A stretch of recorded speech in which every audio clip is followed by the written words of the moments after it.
Hello, everybody. I cannot believe that it has already been 3 weeks since I've come to Togo.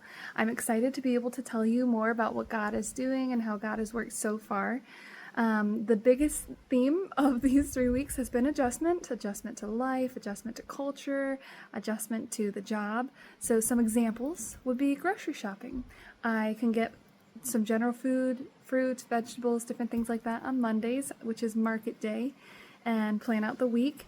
And then in general, you get a lot of your bulk items like your meats and your different things like that on a trip to Lome, the big city, which is about a 2.5 hour drive.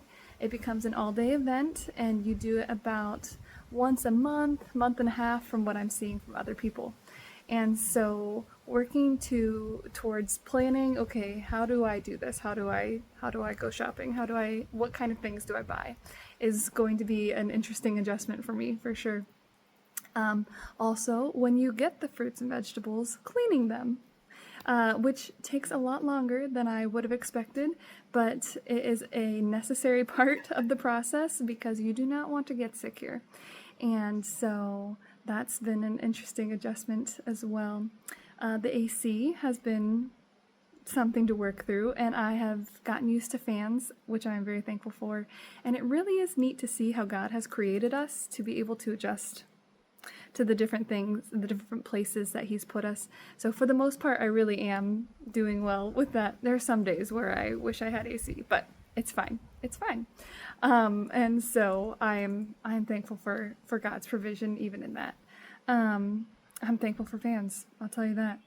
And then finally, the last example I gave was driving. All the cars here are manual, so in the next couple weeks I'll be learning how to drive a manual, which is going to be an interesting thing. So you can pray for the person teaching me that neither of us get whiplash or anything like that.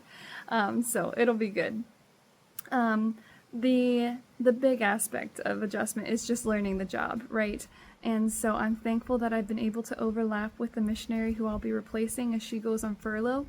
And I've enjoyed learning about it. I really love this type of work to be able to help somebody. I'll be helping people who are visiting, medical professionals, different teams through the paperwork and process of coming here, and then helping them as they're here and making sure, things aren't broken in their rooms and they have food ready for them and they know, what's going on and different things here. And I love being able to help people in that way as they are serving God, I love helping them get to the place where they can do that. And so I've already really started enjoying that as I've started taking over this past week. I've already seen different ways that God's worked in these visiting people. There was a college student who was here for 2 weeks, and by the end of it, she told the group in one of the prayer meetings that God is calling her into medical missions. And so she's going to start preparing, in different ways to be able to pursue that. And it's neat to be a part of that, a small piece of it, but a part of it, and God's work in her life.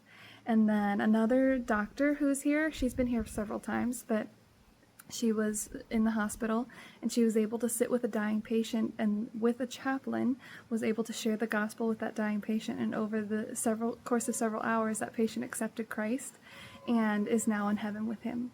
And just praise the Lord for God's work through the missionaries here, through the visitors who are coming, through the chaplains. And I get to be a small piece in that and helping them get here and making sure that things are settled so that they can focus on being over there in the hospital and doing the things that God has for them. So I'm very thankful to be a small piece of what happens here, and it's exciting to see God work. Last week I was finishing up a study in 1st, 2nd, and 3rd John, and 3rd John has a section written to a friend named Gaius, and it's commending him. John is commending him for his work with the people who are going out from the church and serving God and sharing the gospel, spreading the gospel. And the final verse in that section says, "Therefore we ought to support people like these who are going out, that we may be fellow workers for the truth." And immediately I thought of you all. We are fellow workers for the truth. You all have supported me in so many different ways, whether it's through prayer, whether it's through finances, whether it's through just general encouragement with texts and emails. And I'm so thankful for you guys. Like, truly, I am just blown away by your generosity in all those different ways. And we are fellow workers for the truth. So thank you for what you have done and the encouragement you have been to me personally as we serve God together in different ways. As you think of me, you can continue to pray for the time of adjusting here. We'll continue, and I'll continue to need help with that, I'm sure. You can pray for strength. The health issues don't stop just because I'm here, but I can say with Paul that God's grace is sufficient, and I'm very thankful for that, but I still appreciate prayer. You can pray as I continue to learn this job. I know that I don't know everything, and that's okay. I'll continue learning and, Lord willing, serving Him well, serving God well while I'm here. So I appreciate everything. Thank you for all you have done for me, for the encouragement you have given me, for the support you have given me in different ways, and I look forward to continuing to tell you how God works here.